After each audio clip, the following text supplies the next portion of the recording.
좋아요와 구독하기는 사랑입니다. 안녕하세요, 부동산입니다. 2월 9일 금요일입니다. 이번 한 주도 이렇게 후딱 금방 갔습니다. 금요일의 부동산 뉴스 얼마 안 많아요. 조금 읽어보도록 하겠습니다. 자, 첫 번째 뉴스입니다. 첫 번째 뉴스는 국토부의 보도자료를 하나 보도록 하겠습니다. 늘어나는 빈집과 노후주택을 위한 대응 체계가 마련된다. 소규모주택 정비법 2월 9일 시행, 빈집 정보 시스템 구축, 소규모 정비 요건 완화라는 제목의 기사입니다. 2월 9일부터 이 소위 말하는 소규모 주택 정비법이 시행됩니다. 이런 얘기는 제가 부동산 TV를 통해서 이제까지 많이 말씀을 드렸어요. 나름 굉장히 역사적인 날입니다. 왜 역사적인 날이냐면 이제 우리가 과거의 구도심, 노후하고 열악한 주택을 정비하는 방식, 노후한 기반시설들을 확충해가면서 지역을 정비하는 어떤 이런 방식은 도시 및 주거환경 정비법이라는 법에서 정하고 있는 여러 가지 방식대로 이제 사업을 하게끔 해놨었는데요. 이렇게 이 도시 및 주거환경 정비법 안에 주거환경 개선 사업, 주택 재개발 사업, 주택 재건축 사업, 도시환경 정비 사업, 가로주택 정비 사업, 주거환경 관리 사업, 여러 가지 사업 방식들을 놓다 보니까 이제 이렇게 그거는 어떻게 사업을 하고 이거는 어떻게 사업을 하고 이렇게 하다 보니까 조금 법이 되게 복잡해지기도 하고요. 한편으로는 이 룰에 따라서 하려다 보니까 좀 촉진해야 될 부분은 촉진을 해줘야 되는데 약간 이 같은 법 안에 들어 있어서 좀 미진한 부분이 있었다고 해야 될까요? 이제 그런 게 아쉬움으로 남았던 것 같아요. 그래서 좀 법을 단순화하자, 단순화하자라는 표현은 좀 그렇고 좀 떼어내자, 이런 게 있었나 봐요. 그래서 법이 도시 및 주거환경 정비법하고 빈집 및 소규모 주택 정비를 위한 특례법, 이 두 가지를 이렇게 분리가 됩니다. 그래서 도시 및 주거환경 정비법에 있던 가로주택 정비 사업이라는 게 따로 나오고요. 그 다음에 이제 되게 이 재건축 사업 중에서 큰 규모가 아닌 작은 규모, 그래서 소규모 주택 정비 사업이 마찬가지로 이제 이 빈집법으로 나옵니다. 그래서 이쪽으로 나와서, 이 가로주택 정비 사업, 소규모 주택 정비 사업은 말 그대로 민간 사업이에요. 민간 사업이라고 하는 건 땅 갖고 있는 개개인들, 민간 개개인들이 하는 사업. 이제 이걸 떼냈다는 얘기는 뭐냐면, 큰 범위, 10,000제곱미터가 넘어가는, 굉장히 큰 범위에서 이 정비 사업을 하는 것들은 좀 체계를 갖춰서, 왜냐하면, 많은 면적을 정비를 해야 되는 거니까, 과거에 하던 것대로 하되, 그렇게 크지 않은 작은 규모에 할 경우에는 그렇게까지 이 절차를 갖춰서 할 필요 있느냐, 좀 절차를 축소해서, 완화해서, 조금 빨리빨리 할 수 있도록 이렇게 해줘야 되지 않겠냐, 이제 그런 이해에서 출발한 거죠. 그래서 이제 민간 사업은 그렇게 좀 빨리 할 수 있는 방식들도 되게 관리처분 계획 이런 거 없애고 사업 시행 계획인가 정확한 표현은 제가 잘 기억이 안 나지만 아무튼 그렇게 좀 단계를 좀 줄여가지고 사업을 할 수 있게끔 하는 부분을 따로 떼내고, 한편으로는 서울 같은 경우는 이렇게 빈집이 그렇게 많지 않습니다. 물론 재개발 구역이나 이런 데 안에 빈집이 있지만 그건 주인이 있고 재개발하면서 이제 정비를 할 거니까 상관이 없는데, 근데 사실 이제 지방 같은 경우는 서울은 그래도 인구가 계속 유지되고 하는데 지방 같은 경우는 인구가 줄고 하면서 이렇게 이런 빈집들 이런 것들이 생기잖아요. 근데 이제 이런 빈집은 누가 사라고 해도 잘 안 사고 하니까 공공이 이런 빈집을 어떤 식으로 활성화할 것이냐, 이제 그 빈집을 활성화하고 사용하고 하기 위한 어떤 법적인 이걸 만든 거죠. 그래서 빈집 및 소규모 주택을 위한 특례법, 공공이 하는 거, 민간이 하는 거 이렇게 묶어가지고 법을 새로 만들어서 떼낸 거거든요. 이제 그게 오늘 2월 9일부터 시행된다는 겁니다. 얘기를 들어보면 뭔가 좀 느낌이 오시지 않나요?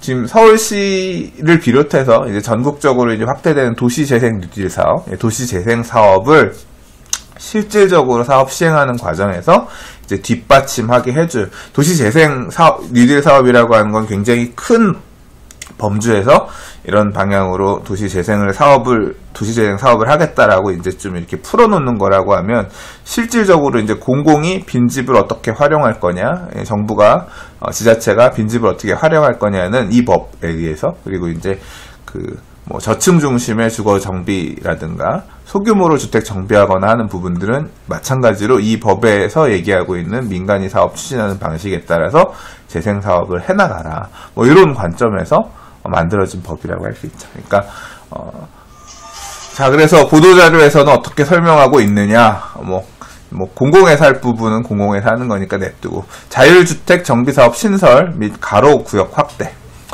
기존 도시정비법에서 추진되었던 가로주택 정비 소규모 재건축과는 달리 자율주택 정비 사업은 이번 법 시행을 통해 처음으로 추진되는데, 사업은 2인 이상의 집주인이 모여 주민 합의체를 구성하면 조합 없이 단독 다세대 주택을 자율적으로 개량할 수 있는 사업이고, 종전에 가로를 유지하며 소규모로 주거 환경을 개선하는 가로주택 정비 사업의 경우 그동안 일부가 도시계획도로에 접한 가로구역에서만 시행이 가능했으나 앞으로는 도시계획도로에 접하지 않더라도 너비 6m 이상의 도로에 둘러싸여 있다면 가로구역으로 인정되어 사업 가능 구역이 확대된다. 가로주택 사업 자체를 좀 이렇게 도시계획도로가 아닌 6m 이상 도로에만 접해 있으면 할 수 있게끔 좀 많이 완화해서 확대한다는 얘기고요.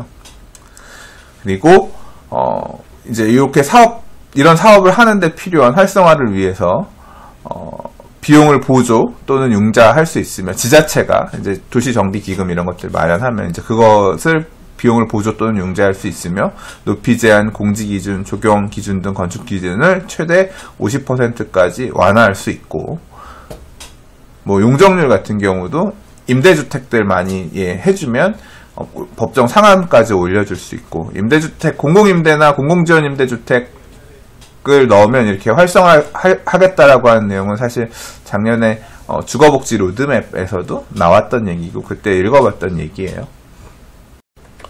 그래서 아무튼 사업 초기 이고하기 때문에 소규모주택 정비 활성화를 위해서 미분양 매입, 기금 융자 등 공공지원 프로그램도 시행된다고 하고, 정부 입장에서는 도시재생 뉴딜 사업이 성공적으로 안착하기 위해서는 이제 이 빈집법, 소규모주택 정비법 시행이 성공적으로 이제 많이 퍼지는 모양새가 돼야 될 테니까 앞으로 아마 여러 보도자료, 언론이나 이런 거 통해서 많이 나올 겁니다. 제가 볼 땐 많이 나올 것 같아요. 뭐 가로주택 정비 사업 추진하고 있는 지역들, 특히 강남 쪽에 있는 소규모 연립주택들, 그러니까 단독주택 재건축 사업 방식으로 가지 못했던 소규모 주택, 그러니까 연립주택들 같은 경우가 사실 정비하기가 좀 되게 애매했는데, 이런 지역들이 아마 가로주택 정비 사업이나 또는 이제 그 인근의 주택가들도 소규모 주택 정비 사업으로 아마 많이 좀 풀어나가지 않을까 싶고요.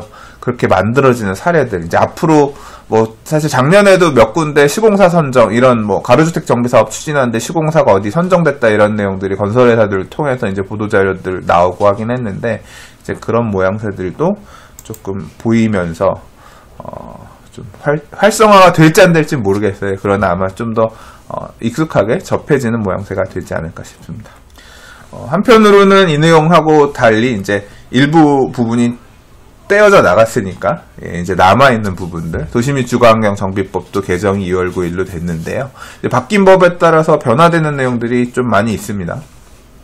재개발 사업이 도시환경 정비 사업이 재개발 사업 안으로 들어온다든가, 이제 과거에 분양 신청하고 나서 내가 종전 자산 가격이 얼마가 됩니다라고 종전 자산 평가를 받아가지고 관리처분 계획 수립할 때 가서 보면 내가 이렇게 추가 부담금을 많이 낼 줄 알았으면 내가 분양 신청을 이걸 안 했죠라든가 뭐 이런 어떤 불리함들을 없애기 위해서 분양 신청을 하기 전에 이제 종전 자산에 대한 평가, 얼마 정도 부담금 나올지에 대한 내용을 뭐 통보하기로 하게끔 이제 사업 이 과정이 좀 변경된 내용이라든가 뭐 여러 가지 이제 내용들 좀 변화점들이 있는데요.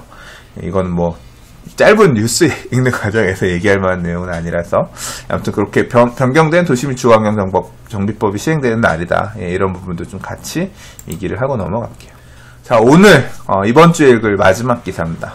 신혼희망 타운에 대한 얘기인데요. 신혼희망 타운 집값 나눠낸다. 30년까지 월 50만원에서 100만원 상환. 뭐 이렇게 해서 어저께 이제 국토부 장관이 신혼희망 타운 분양 계획에 대한 얘기를 어디 뭐 서울시 구로구 오류동 행복주택에서 입주 예정자들과의 만남 자리에서 신혼희망 타운 공급 계획을 밝혔다고 합니다. 이 기사가 제가 올라온 걸 보고 나서 사실 좀 제가 페이스북에다가 공유를 하면서 차별과 역차별의 시대 이런 식으로 요약을 해서 공유를 했는데요. 신혼희망 타운이 사실 이 내용에 해당이 돼서 주택을 공급받을 수 있는 분들 입장에서는 굉장히 좋은 조건인 건 분명한 것 같아요. 지금 이 기사가 아니라 다른 기사였는데 뭐 꼭지가 이런 거였었던 것 같습니다. 집값 30%만 내면 입주 가능하다 이런 개념인데, 그러니까 분양대금이 3억 원이면 30%는 9천만 원 정도만 내면 입주를 할 수 있고 나머지 70%는 분납으로 상환할 수 있게끔 하겠다. 뭐 이런 내용이었어요. 그러니까 굉장히 신혼부부들이 안 그래도 초기에 20, 30대, 뭐 30대 초기에 돈이 많지 않은데 신혼희망주 타운으로 입주를 하게 되면 이렇게 지원을 받을 수 있습니다. 우리가 이렇게 배려계층들 사회에 나와서 이제 적응하려고 하는 세대들한테 좀 이렇게 배려를 하겠다. 뭐 이제 이렇게 홍보하는 부분인 건 알겠는데. 사실 신혼희망 타운이라고 하는 게 앞으로 많이 공급하겠다고 하지만 이게 물리적으로 양이 늘어나는 게 아니죠. 엄밀하게 얘기하면 없던 땅을 신혼희망 타운으로 지정해서 개발하면서 신혼부부들 뭐 결혼한 지 몇 년 이내에 신혼부부들이 들어갈 수 있도록 만드는 게 아니라 원래 공공주택으로 공급하려고 했던 땅들을 물리적으로 늘어나는 주택 수를 갖다가 수중의 일정 부분을 신혼부부들에게 더 많이 배정해주겠다라는 거잖아요. 배정해주면서 모아진 세금들 이런 걸 바탕으로 지원을 해서 돈도 천천히 받을 수 있게끔 배려를 해주겠다는 거잖아요. 이게 사실 이게 어떻게 보면 나머지 이런 혜택을 받을 수 없는 쪽에 있는 분들 입장에서는 굉장히 역차별이 되는 거죠. 그래서 이게 좋은 정책이라고도 할 수 있지만 한편으로는 굉장히 씁쓸한 마음이 드는 것도 사실입니다. 제가 엊그제부터 어느 채팅방에서 좀 부동산과 관련이 없는 채팅방에서 얘기를 하는데 한 1억 정도를 모은 여자분이 계세요. 결혼을 안 했어. 미혼이야. 집을 사고 싶은데 얘기를 하는데 청약을 받으면 되게 좋다. 정확한 연령은 뭐 20대인지 30대인지 전 잘 모르겠어요. 이제 그런 것 같이 물어보진 않았지만 이제 자기가 직장 생활하면서 모은 1억 원을 가지고 뭔가 집을 사고 싶은데 사실 이제 그 정도의 여건이 되는 분들이라고 하면 당연히 청약을 기대하는 게 이제 보통 우리가 생각하는 일반적인 내 집 마련하는 입장에서의 그거죠. 근데 이분은 일단 배제입니다. 예. 신혼희망 타운 이런 거 해당 사항 없어요. 왜냐면 결혼을 안 했기 때문에. 예. 그리고 뭐 소위 말하는 무주택 기간이 오래된 사람들이 누릴 수 있는 가점에도 배제되어 있고, 그다음에 한편으로는 다주택, 다자녀, 이런 것도, 특별공급에 해당되는 내용도 아무것도 없고, 가점에 대해서 해당되는 내용도 없고, 추첨으로 공급받을 수 있는 가능성은 아예 없고, 왜냐하면, 이제, 투기과열지구 안에서, 청약 가점으로 100% 84제곱미터 이하 다 뽑아버리니까. 그러니까 청약 제도에서 완전히 배제된 이런 사람이거든요. 그래서 1억으로 뭔가, 전세 끼고 집 사놓고 싶어요. 집값이 올라가니까 겁이 나서 1억으로 어디를 사야 되나요? 하면서 이제 그 고민을 하시는데 또 집값들도 근 2년 동안 막 많이 올라버려서 이렇게 미리 사놓을 수 있는 물건들도 많이 없어진 상황인 거죠. 그러니까 결국은 이렇게 차별과 이렇게 어떤 배려계층들이라고 정부가 생각하고 있는 혜택을 받는 수혜계층을 만들면 좋지만 참 이렇게 배제되는 분들 입장에서는 더 어떻게 보면 좌절감이 생기기도 하더라. 그래서 결론은 뭐냐? 결론은 없습니다. 그냥 저는 씁쓸했다. 거기까지만 하고 마무리하도록 하겠습니다. 자, 오늘 준비한 뉴스는 여기까지입니다. 이번 주는 요 정도 뉴스 읽어보도록 할게요. 최근에 정비사업과 관련해서 여러가지 현안들 이슈들, 바뀌는 법 때문에 이제 혼란스러운 부분들, 파리 대책 때문에 곤란해서 가끔 이제 나오는 질문들 이런 것들을 정리해서 원래 무티비에서 설명을 하면 좋겠지만 요새 조금 제가 무티비에 뉴스만 읽고 나머지 부분 좀 소홀하네요. 대신 블로그 부동산 블로그 쪽에다가 이제 그런 이슈화되는 쟁점들 같은 경우 답을 찾게 되면 또는 질문이 나오게 되면 정리해서 올리고 있거든요. 정비사업 관련해서 궁금하신 분들 계시면 조금 와서 봐주시면 좋겠고요. 2월달부터는 아마도 올해 분양할 단지들, 그런 데들 좀 다시 좀 쭉 정리해서 모아보는 작업도 블로그 통해서 하려고 하니까요. 부동산 블로그 많이 찾아주시면 감사하겠습니다. 이번 한 주도 고생 많으셨습니다. 봐주셔서 감사합니다. 좋아요와 구독하기는 사랑입니다. 감사합니다. 부동산이었습니다.